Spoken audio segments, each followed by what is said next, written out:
Next, the administrative regions called Damin-i-Koh. Okay, what was it? Now this was Damin-i-Koh. Now this is a very tough question. Okay, why? Because it is very much difficult to actually, okay, it is very much difficult to actually think on what type of questions can be asked by the examination. Okay, so here such words, um, you do not know. Okay, because how many terms are you going to read? So the cost benefit analysis is not there at that point of time. If your brain functions, your brain functions. Okay, if you can correlate some of the language with the words, you can solve it.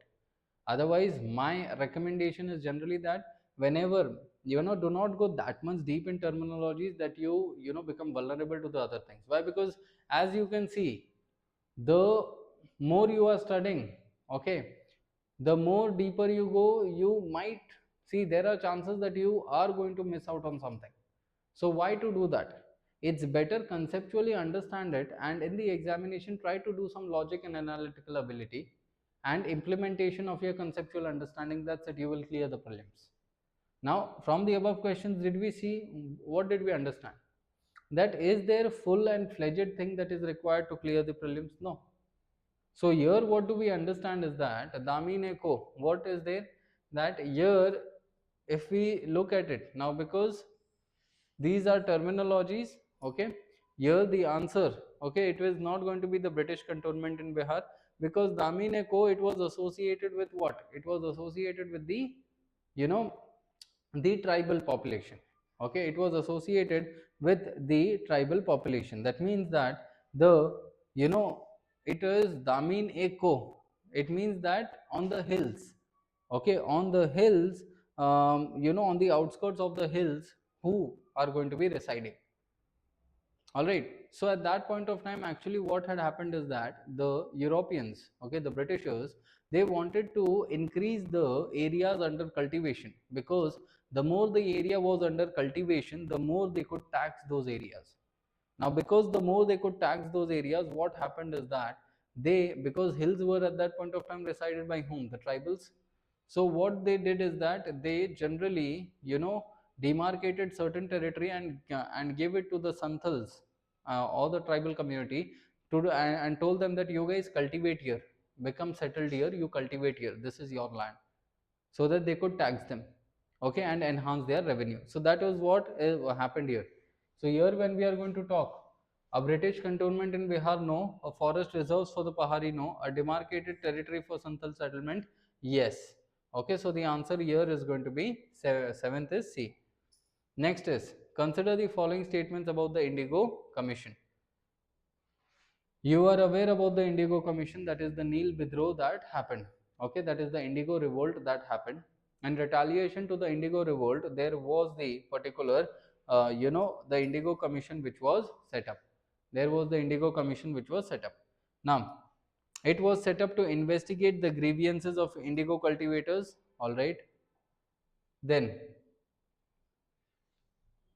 it found planters guilty of coercion and exploitation. It recommended compulsory indigo cultivation to boost export. Which of the following statements are correct? Okay, now here minimum 2 and maximum 3 need to be correct. Now let us do the elimination. What is the elimination? Here the Indigo Commission, what and why was the Indigo Commission set?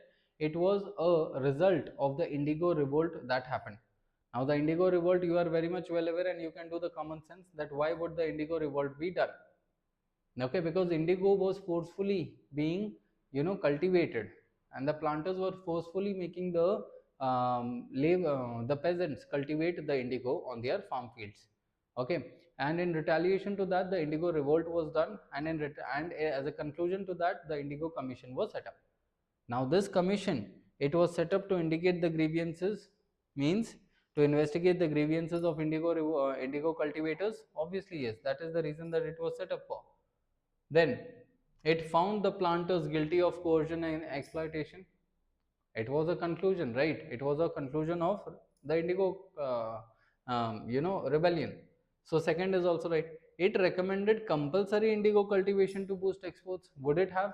Just think of it. because this is the extreme aspect, right? It wouldn't have done that, it wouldn't have said that. So that is why the third statement is correct. Why? Because it is extreme in nature.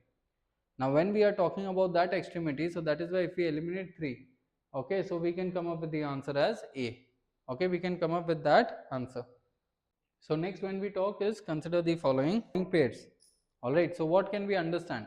Official language, sorry, colonial official and revenue system who introduced it. Now just some time ago I explained it to you that revenue system of the British, when we talk about the agricultural level, so they brought up 3 revenue systems. Okay, consider the following. How many of the above pairs are correctly matched? Now keep this a habit, make this a habit, that as soon as you read the question you have to read the directive. Okay, because that is very much important. If you do not read the directive, it becomes very much difficult. Okay, so that is something that you have to do here. All right, so when we talk on this, so then there is Lord Cornwallis who introduced permanent settlement, Holt Mackenzie Mahalwari settlement, and Thomas Munro Rayatwari settlement. What do you think is going to be the answer here? What do you think is going to be the answer here? So we have already known that Cornwallis, he introduced permanent settlement. I'm sorry. We know that Cornwallis, he introduced permanent settlement, that is going to be in 1793. Then Holt Mackenzie introduced Mahalwari settlement in 1822, and Thomas Munro started the Rayotwari settlement in 1820. Okay, so all of the 3 statements are correct.